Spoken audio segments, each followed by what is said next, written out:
विकासखंड रैली अंतर्गत आने वाली शालाओं के अतिथि शिक्षकों से प्राप्त जानकारी के अनुसार लोक शिक्षण को निरस्त करते हुए अगले आदेश तक अतिथि शिक्षकों की सेवाएं जारी रखने को कहा गया।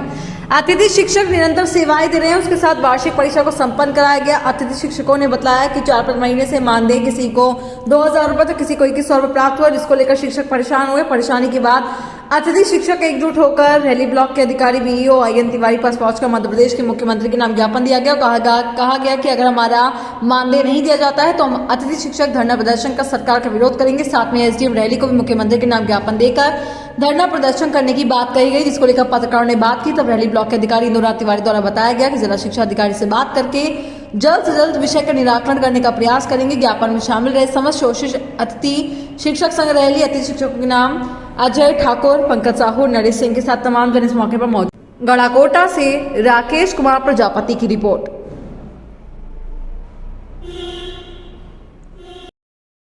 हम लोगों का 5 माह से कार्यकाल प्राप्त वो हम लोगों को वेतन प्राप्त नहीं हुआ है और वेतन प्राप्त न होने के बाद में हम लोगों को जो समायोजन होना था सितंबर अक्टूबर के समथिंग, वो समायोजन भी नहीं किया गया है और अब हम लोगों को वेतन देने से साफ इनकार कर रहे हैं कि आपको वेतन नहीं दिया जाएगा।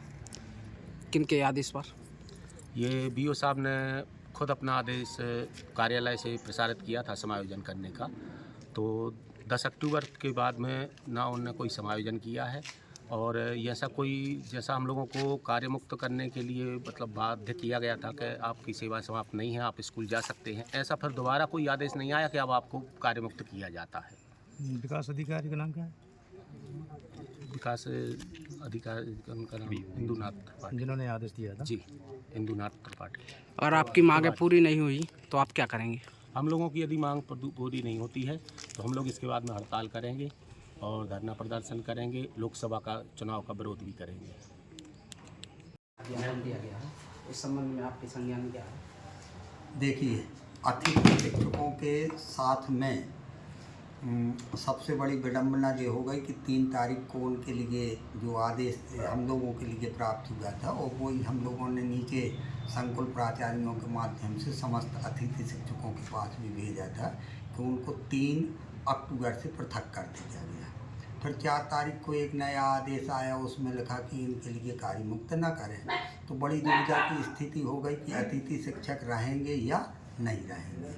जब ये वाली स्थिति हुई तो फिर निश्चित रूप से उसी आदेश के परिपालन में अतिथि शिक्षक आज दिनांक तक तो नहीं कहूँगा मैं, 10 जनवरी तक वो लोग कार्यरत रहे। 10 जनवरी को पुनः संकुल प्राचार्यों के लिए एक आदेश दिया गया कि जितने भी अतिथि शिक्षक हैं उन उच्च पद प्रभार से जो अतिथि शिक्षक प्रभावित हुए हैं उनके लिए तत्काल कार्य मुक्त करें, अन्यथा संस्था प्रधान एवं संकुल प्राचार्यों से वेतन की वसूली की जाएगी।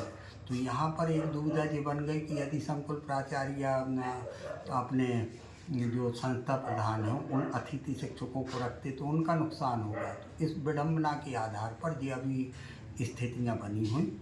हालांकि आप लोग जो अतिथि शिक्षकों ने ज्ञापन दिया है उसके लिए हम लोग माननीय जिला शिक्षा अधिकारी महोदय के माध्यम से कलेक्टर महोदय और उच्च शासन के लिए भेज रहे हैं। निश्चित रूप से मैं मानता हूं कि शासन इस पर बहुत सहानुभूतिपूर्वक विचार करके हो सकता है कि अतिथि शिक्षकों के संबंध में कोई महत्वपूर्ण निर्णय ले। जहाँ तक हम लोगों के मेरे द्वारा कहा गया था या लिखित में दिया गया था कि आप लोगों के लिए समायोजन किया जाएगा, तो उस संबंध में मेरा ये कहना है, समायोजन से मेरा आशय था कि यदि यहाँ पर प्राथमिक शिक्षक का पद खाली हुआ है और माध्यमिक शिक्षक का कोई अतिथि शिक्षक उच्च पद प्रभार से प्रभावित हुआ है तो उसको निश्चित रूप से उन प्राथमिक शालाओं में समायोजित किया जाएगा। परंतु प्राथमिक शालाएँ लगभग रिक्त रहीं और चूँकि पोर्टल बंद था इस कारण से वो समायोजन संभव नहीं हो पाया।